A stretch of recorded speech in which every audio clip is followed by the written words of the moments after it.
Off the Wall Productions is proud to present Voices of the Methow. This is a series of conversations with interesting folk in and around the valley.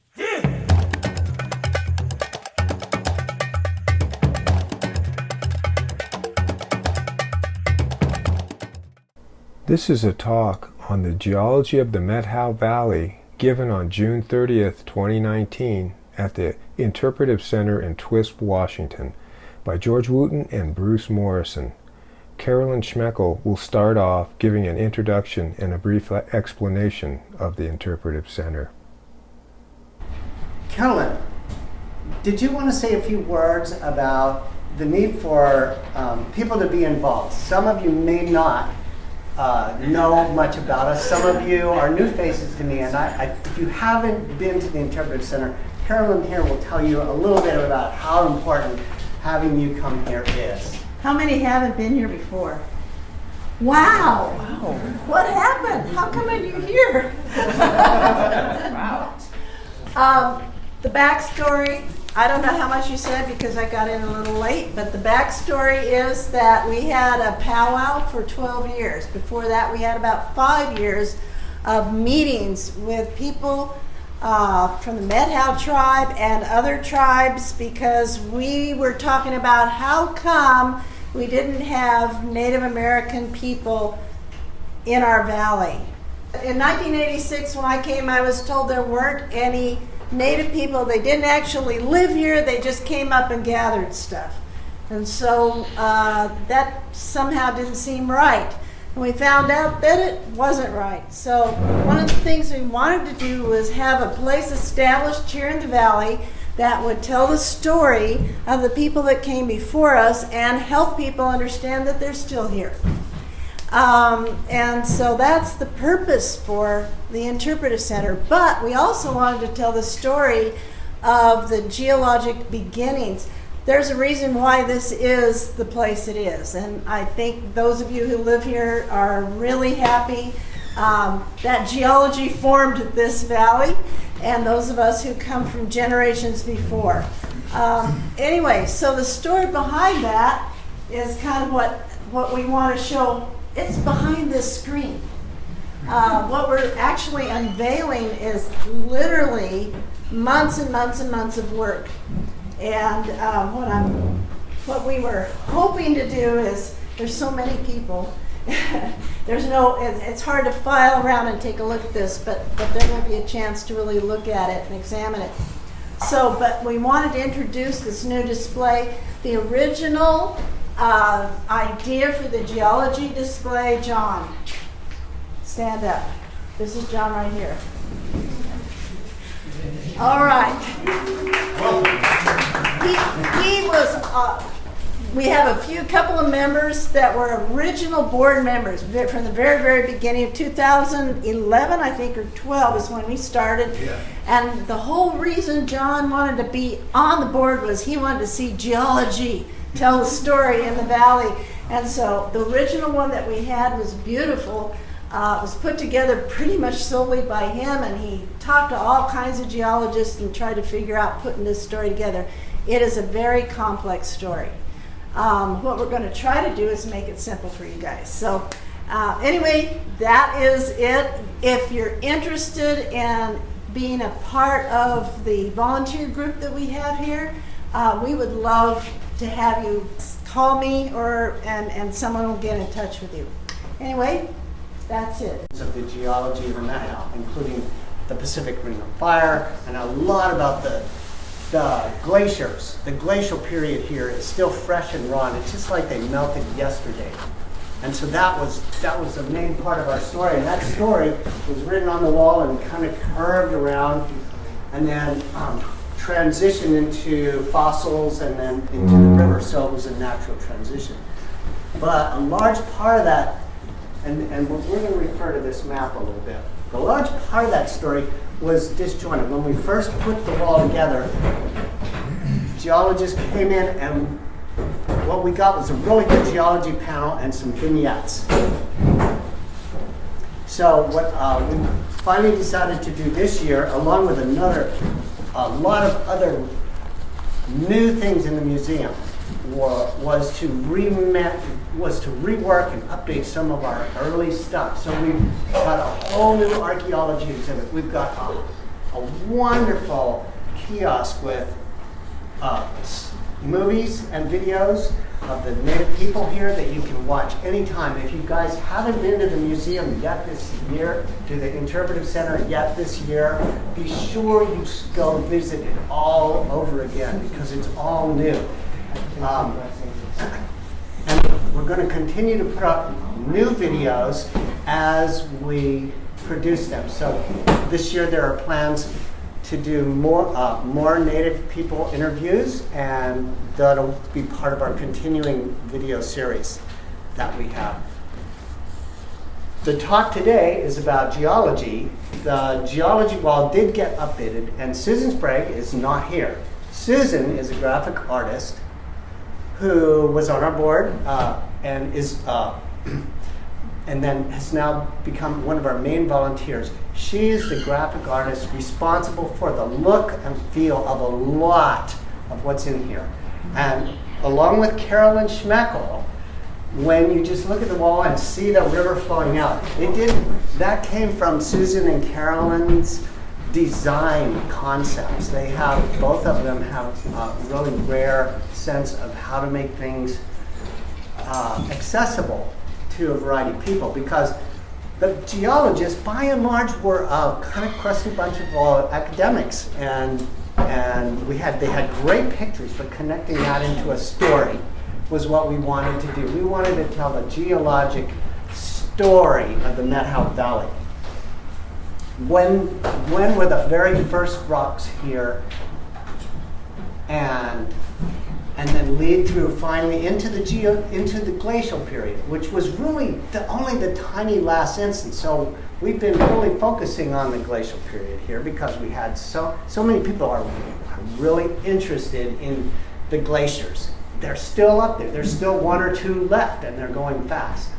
But actually, a large part of the story is in the sedimentary rocks that are in the valley. We have basically three types of rocks that are around in the world. You have sedimentary rocks that were formed underwater, and metamorphic rocks that, when those rocks are squeezed deep under the ground, miles underground, they recrystallize. And then you have igneous rocks that are made from molten lava that could be excluded into a volcano, or could be molten and then crystallized underground. And the sedimentary sequence is actually most of our rocks here, but we're bounded on two sides by these big chunks of granitic rock. So I'm going to try to tell that story. I'm going to start out, and I'm going to pass the baton to Bruce when we get to the granites. So I'll start out with the sediments because those were the first rocks. And then Bruce can pick it up when I get to that point. Okay. And then we'll refer in when we get to the metamorphics and the crystalline rocks, I call them, the granites. Okay, that's a picture of Pipestone Canyon by Rich Davis.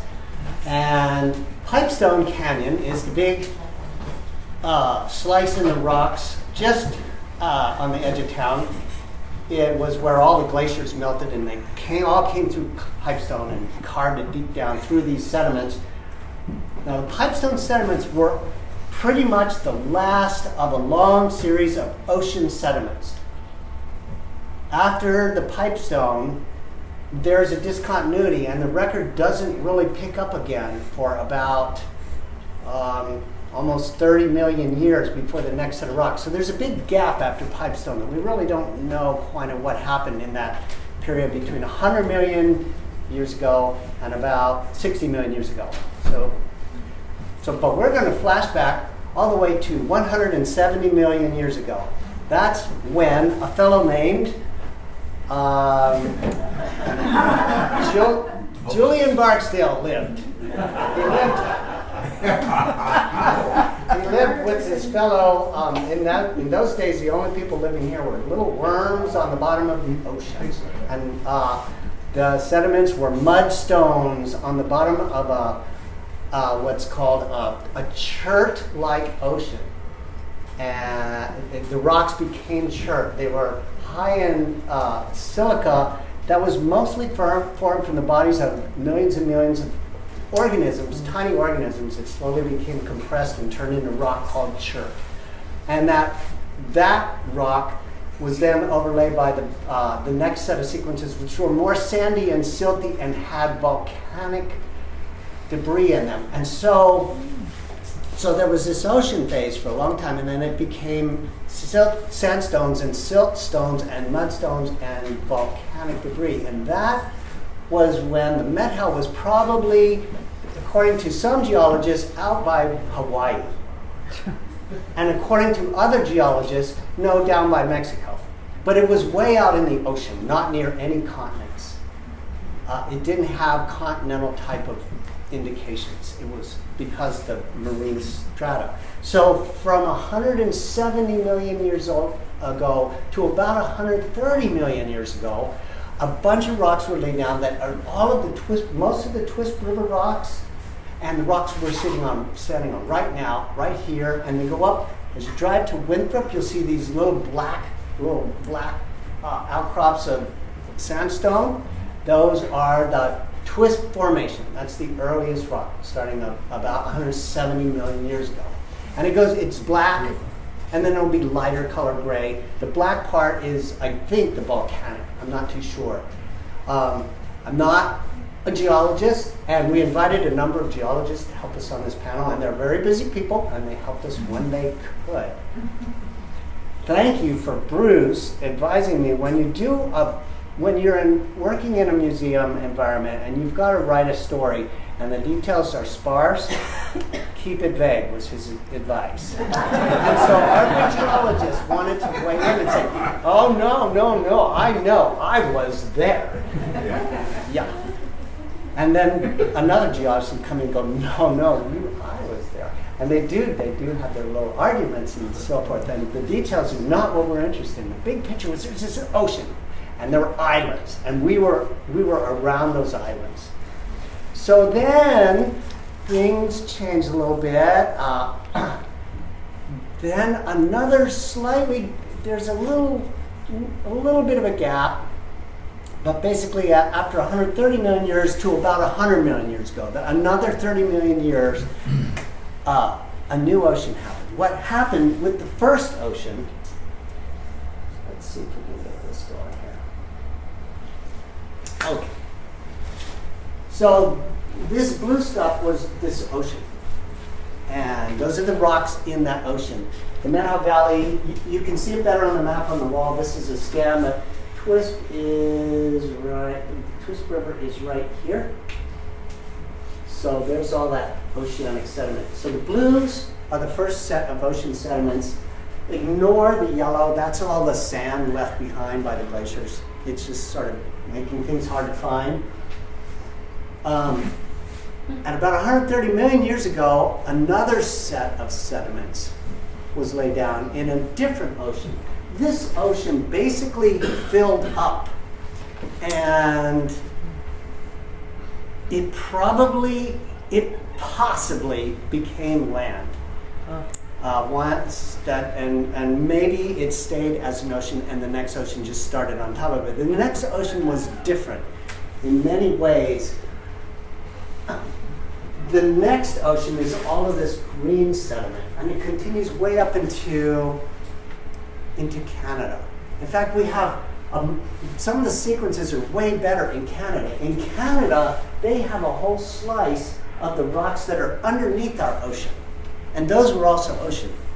They're the oldest things called the Hosamine basement rocks, and they are 200 million years old, and nobody has found them intact in the Methow. But if you drill down right here, it's believed you would hit those rocks down below us. Now, they have found a few pebbles here and there, but those are believed to have been washed over by the glaciers over the mountains and deposited by accident.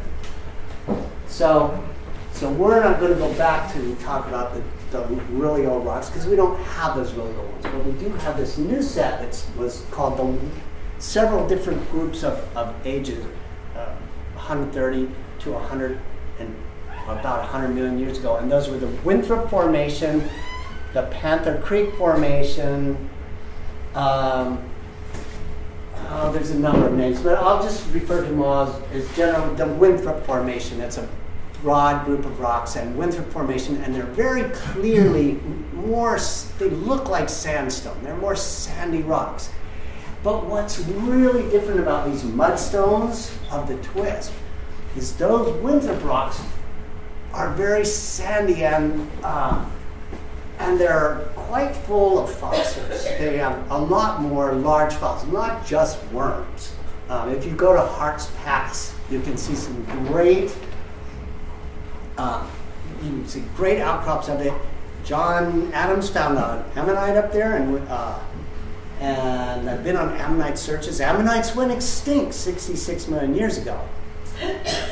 They've also found ammonites in these formations too, but so ammonites span the period. They're a type of mollusk that swims, and it has a spiral shell that swims along through the column of water.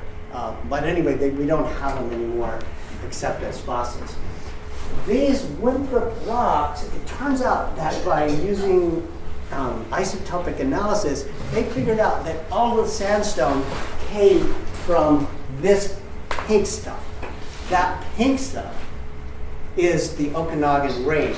It's a set of granitic rocks that were in place deep underground and cooked into granite, where it's cooled into granite, and it was still underground, and as it was beginning to emerge from erosion over millions of years, it eroded into here and became this green bunch of rocks called the Winthrop Formation and the Panther Creek Formation and all those others. So that was how our second ocean formed. The first ocean was way out at sea. The second ocean, actually, it's not quite clear. When the first ocean may have ended, how it ended from one ocean to the other, something was probably going on with the continents, so that there may have been a long fjord or what would you call a long bay of water. That's one theory. Because the rocks on one side of the sedimentary rocks are laid down horizontally, and because if you take a cross section through the valley and look at it, you'll find that the rocks are bowed down in a U shape. As you go from here to here, they bow downwards. And so then the theory was that the Methow is actually that it was bowed down on the middle, but it was pushed up on the sides, and these two giant cracks, the two faults down our valley, separate us from these granite rocks on both of our sides. And so the theory was that by this guy, Julian Barksdale, who actually was in the 40s and 50s when he did his PhD research, geology in the Methow Valley, and figured this out. He said it was a graben, a down-drop block. And that theory went away pretty much with plate tectonics. Everything was different. It wasn't just blocks dropping. It was continents colliding. But recently, they really are entertaining more of they're kind of going back to the graben theory, that basically we were bent downwards, maybe not dropped downwards, but the sediments here were displaced downward, and at the same time, along these two cracks, the rocks were bending upwards, and as they got to the stretching limit, they cracked. And those cracks no longer, it still continued it wanted to work even further. And those cracks formed about the middle of the time when these sediments were being laid down. So that something was causing the earth to bend like this, and that's how the new ocean formed. The old ocean was flat, but this new ocean, something was bending the crust of the earth down into a bowl shape. And that became a very deep ocean. So these sediments are miles deep. all this sand coming out here, just laying miles and miles of sediments, and you can see them if you go to Hart's Pass. Wow, it's all the way down to the bottom of, and then back up to the top of the next mountain. So there are also crystalline rocks over here, and that's the basic story, that we had these two oceans, one formed on a relatively flat surface way out in the middle of the ocean, and the other, something caused the Earth to form a bowl, and a new ocean formed. This second ocean is kind of interesting. So there were volcanoes during the first set of oceans, and there were some, so these brown blobs in here, those brown blobs indicate volcanoes that came up during the time at various times. And some of them became the sediments, like this set of sediments here is when you drive up Twist River, you see that beautiful band of rock, and that's this set. It's volcanic, and it also has terrestrial fossils in it. So it actually was laid down after the ocean had finally filled in by about 100 or maybe a little more, like 95 million years ago. This second ocean filled in and became land. A land with rivers and lots of ferns and trees that we still have. Something like Monterey cypress grew here, several large ferns, a plant called plutonium, which was obviously an evergreen, and we had dawn redwoods, I believe, too. Lots of them. And those fossils are real abundant up by Mazama. The Burke Museum made a big collection that has a whole room full of Methow fossils over in their Burke Museum that they got up at right up past the Wooten Bridge. So that's kind of how the oceans are laid out, with the second ocean filled in finally. And they have several different theories about the continental collisions, varying like this. One says, well, no, the North Cascades slid under North America and pushed up the mountains, and that's what caused the volcanoes, da-di-da. And other ones go, no, it just sort of accordioned, and then that caused the mountains, and da-da-da. And that's, no, it went above the mountains. And so they don't really agree. So yes, continental definitely had a big part, but the details are still being worked out. So I'm going to turn on the lights a second and just take a break here. But before I do, one more slide. Let's see. So that's the look of the Methow. Maybe. Okay, this was a blown-up diagram of the first ocean. And it's not to scale, obviously, but here's the coast of North America. This is Okanagan is here. Tiffany Peak on it's the mountain bounding us between here and the Okanagan River is right there, about a mile or two underground. It's still a figment of God's eye. And maybe there's a subduction zone, or something is moving your tectonics, or moving the crust of the Earth is then going underneath here. And it's coming out of something here. Maybe it's coming out of a spreading zone, or maybe it's two subduction zones, one moving faster than the other. Again, more details we don't really know. And so we do know, though, that the Nubie sediments were here out in the ocean near those volcanoes. That's what we do know. And so that's what that tries to show. And how long ago was this? This would be a snapshot 130 million years ago, kind of at the end of the first ocean. This ocean was probably pretty shallow. It had been accumulating, and it was probably getting shallow. It may have even become land at this point. And so this is, and in the next slide, you got that? Mm-hmm. Yeah. Okay. And this, by the way, this chunk is it's about 200 million years old. So when you read the books, they go like 200, they go 50 million years at a time. So this is already part of North America. It was previous, the Okanagan was also an island at one time. And the whole story of the whole West Coast is just a series of islands and small continents drifting into the West Coast and agglomerating onto the sides. Okay, and then one more slide. It's the second ocean.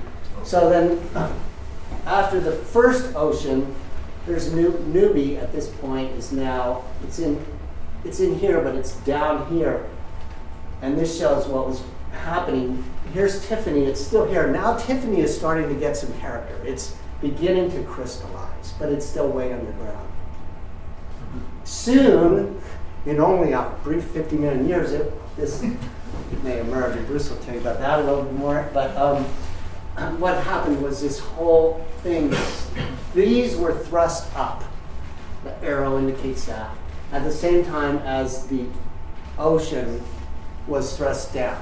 And that's kind of the classic Graben theory that and Barksdale was he was great. He was vague too. He's like, well, this is down. He didn't say why. He didn't actually, I don't think he called it a Graben, but he did. Okay, so it was a down drop block, and those two faults were forming just about at this time. They probably got their formation.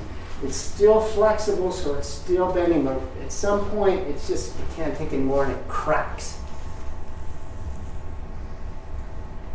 But we don't know why those mountains were being pushed up. That's kind of where you're getting. Was it tectonics? Was it something else? It's a bunch of theories. So those are, and so let's go ahead and turn the lights on and. George, would you flash? Do you have that third? Do you have a third slide? Well, the third slide, yeah, the third slide will be for you, and it's. Well, let's. We don't need to do that. That's awful. That just shows the edges. There's your slide. Just as a takeaway, you've got these crystallizing masses coming up. You don't need much more detail than that, but observe that some of these are already at the surface, some are getting closer. But they're all bringing up material from deep in the Earth's crust. And they're cooking the rocks above them as they come up. So there's our new wall. Those are the first two panels, Ocean 1 and Ocean 2. We're going to have rocks now. So here's the project. Now we're going to keep working on this now, but we want to next year we'll have a series of rocks and dots. There's the geologic map. And it's really fun to go see where you can maybe find the garnets or whatever. But these ammonites and stuff, you can use that geologic map as a guide of where to go find ammonites. Cub Creek, that's where I bought an ammonite from the guy at the farmer's market just a week ago. And it was just loaded with cool things. Ammonites are cool. It's $7. Are you kidding? He probably spent a long time to find it. I looked for it, and I've never found it. This one too, this little leaf here, came right out of that road cut up Twist River. And that's that one. And that formation, incidentally, the one up Twist River that is formed from volcanic rocks is actually the same set of rocks that the red beds that you see up in Mazama. It kind of comes down. It's this volcanic. But it's not a volcanic deposition. It's still sedimentary. It's sedimentary. But it's volcanic sediments. Yeah. Now, when I just worked on these little things, and then Susan did her magic and made it beautiful. But you've really got to spend some time and walk through here at your leisure. We just wanted to introduce it to you and get your taste up and come on in here and actually find a space. So the project I'd like to do is continue working on it. If you all could contribute toward the project, either money or perhaps bring some good rock samples in, some good fossils that you know exactly where they came from, and donate them to the Interpretive Center, and we'll put a little number on the map. Right there. Very or if it's really valuable, we won't do that. But you know, okay. Okay, folks, that's the end of part 1. You can go to part 2 on my YouTube channel, Voices of the Methow. See you there. Thanks for listening. This talk has been provided by the Methow Valley Interpretive Center. Go to MethowValleyInterpretiveCenter.com to find out more and or to make a donation to a worthy cause. You've been listening to Voices of the Methow, an off-the-wall production. Until next time, thanks for listening.